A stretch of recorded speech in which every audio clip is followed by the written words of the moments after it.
This review was prepared by Dinara Davlembayeva and Eleftherios Alamanos and published by TheoryHub. TheoryHub covers a wide range of theories and acts as a starting point for theory exploration in different research and teaching and learning contexts.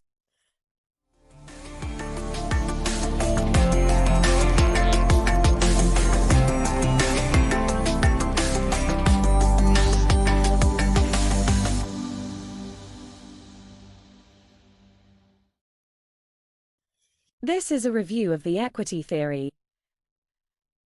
Equity theory explains the individual's perception of fairness in social exchange relationships, based on the perception of one's input into relations and the output of those relations compared against the ratio of the input and output of other people.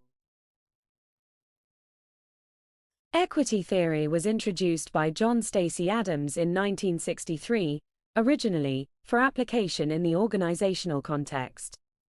The theory was developed against the lack of theoretical explanation of the psychological basis of inequity perception.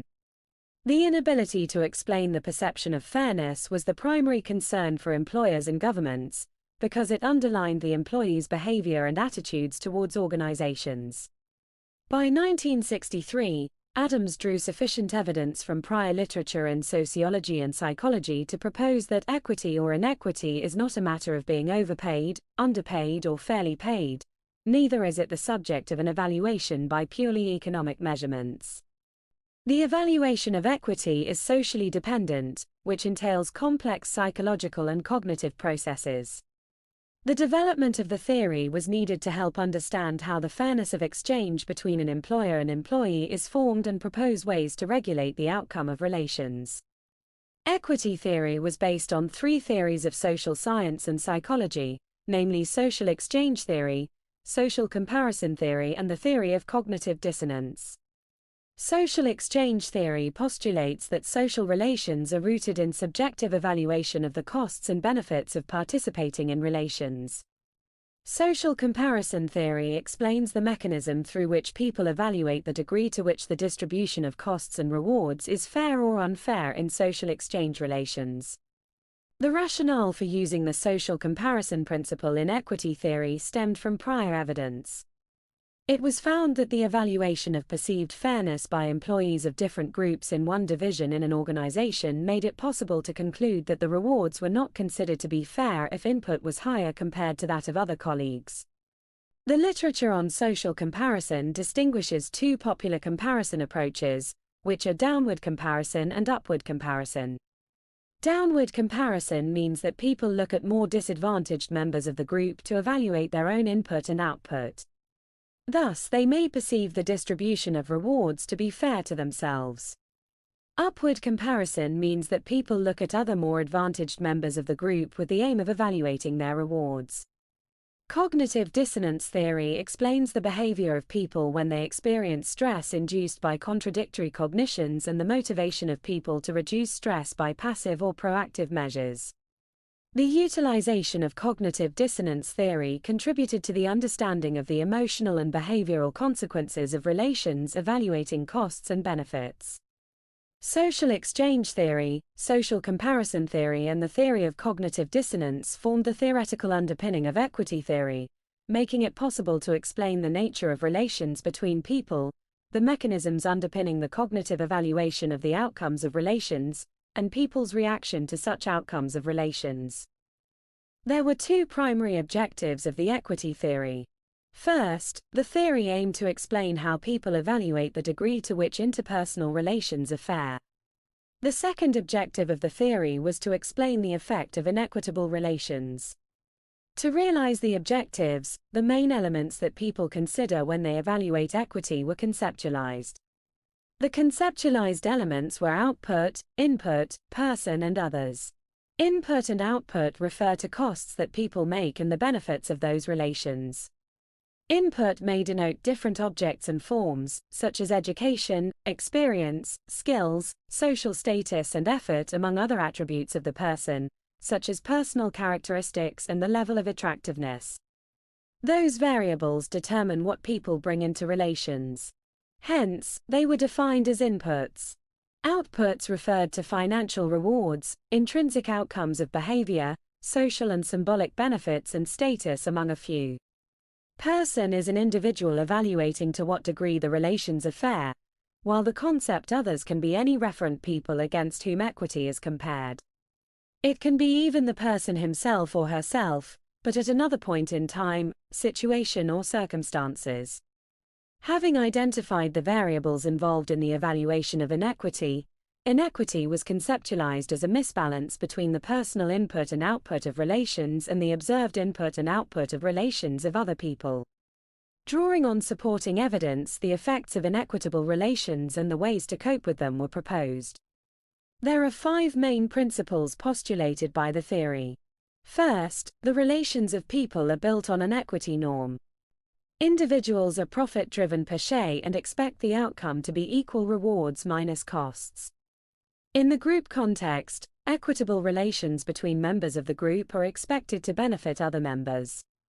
Hence, members of the group will reward fellow members, who treat others equitably, and punish those who treat others inequitably. People in different societies strive for equitable relations. Second, the evaluation of equity results from the assessment of personal inputs and outputs against inputs and outputs of other people in the social exchange relations. Equity is perceived when the ratio of input and output is equal to the input and output of other people. Individuals either refer to a specified referent person or a generalized other to draw the comparison. Third, unequal distribution of rewards against contributions leads to inequity perception. Fourth, inequity results in the psychological discomfort due to the inconsistency between personal outcomes and the referent others. Negative inequity and positive inequity triggers distress associated mostly with the feeling of anger and guilt. The greater the inequity, the stronger is the distress that people feel. Fifth, if any of the forms of inequity are perceived, the person aims to restore inequity either psychologically or physically in pursuit of eliminating the emotional tensions associated with inequity perception. Psychological and physical mechanisms to cope with distress are directed at either redistributing personal or others' input and output to eliminate discrepancy, cognitively change the perception or attitude to the input and output. The theory distinguishes 7 specific forms of coping mechanism, namely, compensation for inequity, self-deprivation, devaluation of the input of the other party of relations, self-affirmation, denial of responsibility for the act, justification of inequity, and retaliation against the party of relations causing inequity. Compensation is manifested as an increase of rewards to another party.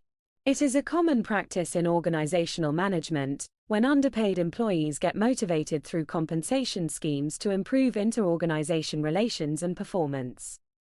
Self-deprivation refers to the decrease of personal rewards to equate with the reward of another party. In response to the performance of a negative behavior towards another party, an individual can seek punishment from other people. The devaluation of the input of the other party and self-affirmation that rewards are inequitable are the 2 psychological techniques that are used to rationalize the unfavorable outcome of relations.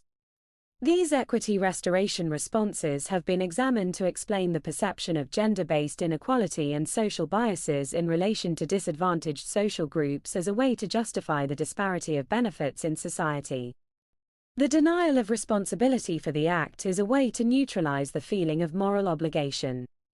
It is a popular response to unethical behavior, which could be the non-compliance to company policies, in-group violence or bullying behavior. When it comes to retaliation strategy, in abusive behavior, it is a victim's response to inequitable relations through either physical or psychological means. The proposed theoretical framework of equity in the social exchange context contributed to the literature on social psychology. It incorporated and explained a number of mini-theories in social psychology, such as learning theory, cognitive consistency theory, and Freudian theory, which had been vaguely explained before.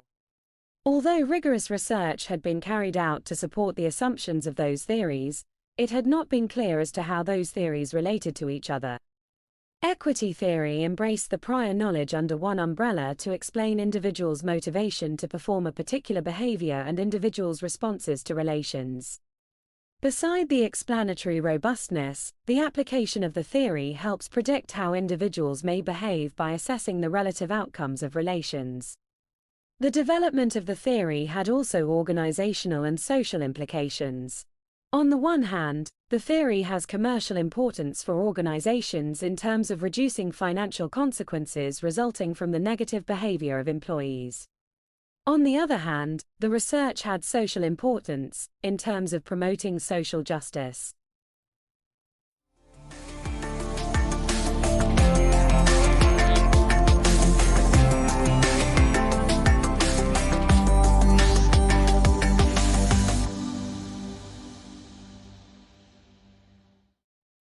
Thank you for listening. To download the full review or to read other theory reviews, visit open.ncl.ac.uk.